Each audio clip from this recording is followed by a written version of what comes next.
जादूचे रांजण. ही एका शेतकऱ्याची आणि त्याच्या चमत्कारी रांजणाची गोष्ट आहे. रामा नावाचा एक शेतकरी दूरच्या गावात राहत होता.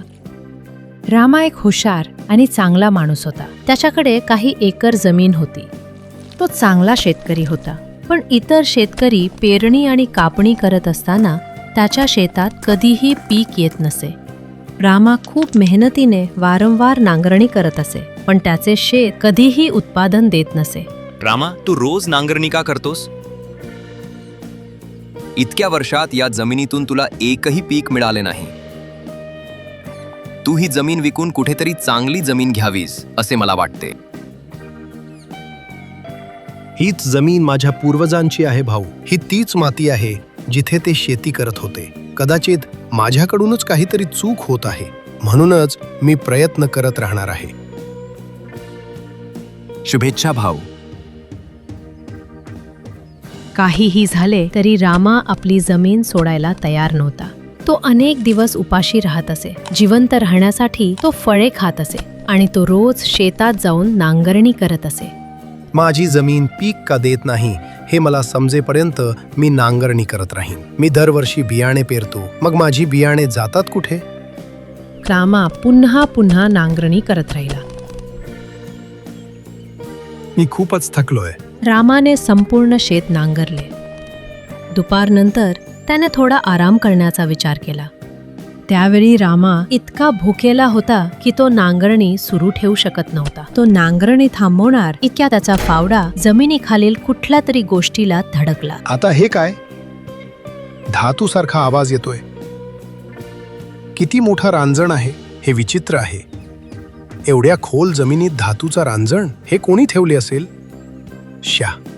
यात काही अर्थच नाही. रामा खूप नाराज झाला, कारण त्याने आपली मेहनत वाया घालवली होती. त्यानं आपला फावडा धातूच्या रांजणात टाकला आणि झाडाखाली जाऊन बसला. मला वाटतंय मला आता ही जमीन लगेचच विकावी लागेल. मी नेहमी उपाशी नाही राहू शकत. मला नाही वाटत ही जमीन मला पुढेही काही देईल. रामा झाडाच्या सावलीत बसला आणि त्याने स्वतःसाठी आणलेली फळं खात होता, पण ती फळं त्याच्या भुकेच्या मानाने फारच कमी होती. सुमारे 1 तासभर तो तिथे बसून आपल्या जमिनीबद्दल दुःखी होत होता. त्याला कळत होते की ही जमीन त्याला सोडावी लागेल, पण तो काहीही करू शकत नव्हता. आता मला खंबीर राहायला हवे. अरे रे, मला माझी वडिलोपार्जित जमीन सोडावी लागणार. मला अंधार पडण्याआधी घरी पोहोचायला हवे. रामा आपला फावडा घ्यायला रांजणाजवळ परत आला तेव्हा त्याने जे पाहिले ते पाहून तो चकित झाला. हे कोणी ठेवले इथे? मी तर पूर्ण वेळ इथेच होतो. रामाने बघितले की रांजणात आता त्याच्या फावड्यासारखे 100 फावडे होते. त्याला त्याचा फावडा कोणता आहे हे ओळखताही येईना. हे कसे शक्य आहे? हा जादूचा रांजण आहे की काय? मी एकदा प्रयत्न करून पाहतो. रामाने 100 फावडे बाहेर काढले आणि रांजणात फक्त 1 द्राक्ष ठेवले. तो जे पाहत होता त्यावर त्याचा विश्वास बसत नव्हता. त्या एका द्राक्षापासून आता 100 द्राक्ष तयार झाली होती. हा खरोखर जादूचा रांजण आहे. हे अविश्वसनीय आहे. मी हा रांजण घरी नेतो. अरे बापरे, हा तर फारच जड आहे. मला दोरी आणावी लागेल. रामाने दोरीचं 1 टोक रांजणाला बांधलं आणि दुसरं टोक आपल्या कमरेला बांधलं. मग तो रांजण घरी घेऊन आला. घरी पोहोचल्यावर तो विचार करू लागला की त्यात आणखी काय टाकता येईल. अगोदर तर मी एक अंड टाकतो. खूप भूक लागलीये आणि मी फक्त थोडीशी फळं खाल्लीये.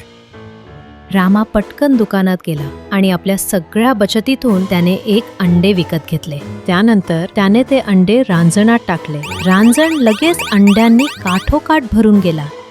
रामा खूप आनंदी झाला. त्याने स्वतःसाठी 2 अंडी बनवली. असं काही तर मी कधीच खाल्ले नव्हते. पण उरलेल्या 98 अंड्यांचे काय करू? हो, मी ही अंडी विकून पैसे कमवू शकतो. त्यावेळी रामाला कळले की हा रांजण फक्त जेवणच नाही तर पैसे कमवायला देखील मदत करू शकतो. ती अंडी विकल्यानंतर रामाने त्या रांजणाचा इतर कामांसाठी वापर सुरू केला. जेव्हा त्याला कपडा हवा असे तेव्हा तो एक छोटा कपड्याचा तुकडा रांजणात ठेवत असे. रांजण इतका कपडा देत असे की कमीत कमी 50 लोकांसाठी कपडे बनवता येत. जेव्हा त्याला शर्ट हवे तेव्हा तो एक शिवलेला शर्ट रांजणात ठेवत असे आणि रांजण त्याला 100 शर्ट देत असे. रामा अशाच प्रकारे रांजणात धान्य, फळे, कपडे आणि मसाले टाकू लागला. रांजण सतत भरपूर वस्तू तयार करत राहिला. शेतकऱ्याचे यश गावातील लोकांसाठी एक रहस्य होते, पण कोणीही खरं कारण जाणून घेऊ शकले नाही. रामा नेहमी रांजणाला कपड्यानं झाकून घराच्या कोपऱ्यात नीट लपवून ठेवत असे. एक दिवस रामाने रांजण पुन्हा वापरून पाहायचे ठरवले. त्याने एक कोंबडी रांजणात टाकली आणि काय होते ते पाहत राहिला. अचानक रांजणातून 100 कोंबड्या बाहेर आल्या आणि पंख फडफडवू लागल्या. आता रामाचे घर कोंबड्यांनी भरून गेले. सगळीकडे फक्त कोंबड्याच कोंबड्या होत्या. अरे रे, मी मेलेली मासोळी का नाही टाकली? आता एवढ्या कोंबड्या मी कशा पकडणार? रामा त्यांच्या मागे धावला, पण त्या खूप जास्त होत्या. त्या त्याच्या टेबलावर बसल्या आणि पुन्हा वर उडू लागल्या. एक कोंबडी त्याच्या डोक्यावर बसली आणि नंतर उडून गेली. अरे जा सगळे इथून, इकडे या तुम्ही सगळे. पण कोंबड्या घाबरल्या आणि सगळीकडे पळून गेल्या. अचानक थांबे. अरे नाही. एका कोंबडीनं उडी मारली आणि ती पुन्हा रांजणात जाऊन बसली आणि पुन्हा एकदा 100 कोंबड्या बाहेर आल्या. अरे, माझं घर तर कोंबड्यांचं खुराडं झालंय. आता मी काय करू? त्याने लगेच रांजणाला झाकून ठेवले आणि तो घराच्या कोपऱ्यात ठेवला. मग तो घरातून पळून गेला. त्याच्या मागे सर्व कोंबड्या धावत गेल्या. एवढ्या सगळ्या कोंबड्या रामाच्या घरातून पळताना पाहून गावातील लोक खूप आश्चर्यचकित झाले. इतक्या सगळ्या कोंबड्या? मला हा रांजण खूप काळजीपूर्वक वापरायला हवा. रामाला माहीतच नव्हते की एक राजसैनिक त्याचे बोलणे ऐकत होता. रांजणाबद्दल ऐकताच तो लगेच राजाकडे संपूर्ण गोष्ट सांगायला धावत सुटला. एका रांजणातून इतक्या सगळ्या कोंबड्या कशा काय बाहेर आल्या? हे कसं शक्य आहे? हा तर जादूचा रांजण दिसतोय. लगेच रांजण रामासह इथे आणा. हा रांजण आपल्या खजिन्यात असायला हवा. रामाला कळले होते की राजा रांजण का मागवत आहे. राजा स्वार्थी माणूस आहे. कदाचित तो सगळं स्वतःसाठी ठेवू इच्छितो. रांजण माझ्याकडे आणा. हा रांजण तर फारच मोठा आहे, पण तरीही एका रांजणातून इतक्या सगळ्या कोंबड्या कशा येऊ शकतात? मला रांजणाच्या आत काय आहे हे बघितलंच पाहिजे. अरे रे, असं नका करू. पण तोपर्यंत खूप उशीर झाला होता. आता राजा पुढे रांजणात वाकला आणि तो आत पडला. आता त्यातून 100 राजे बाहेर आले. कोणालाही काही कळण्याआधीच ते सगळे आपसात भांडायला लागले. हे माझे सिंहासन आहे, तिथे जाऊ नकोस. नाही, ते माझेच आहे. मीच राजा आहे. नाही, हे संपूर्ण राज्य माझे आहे.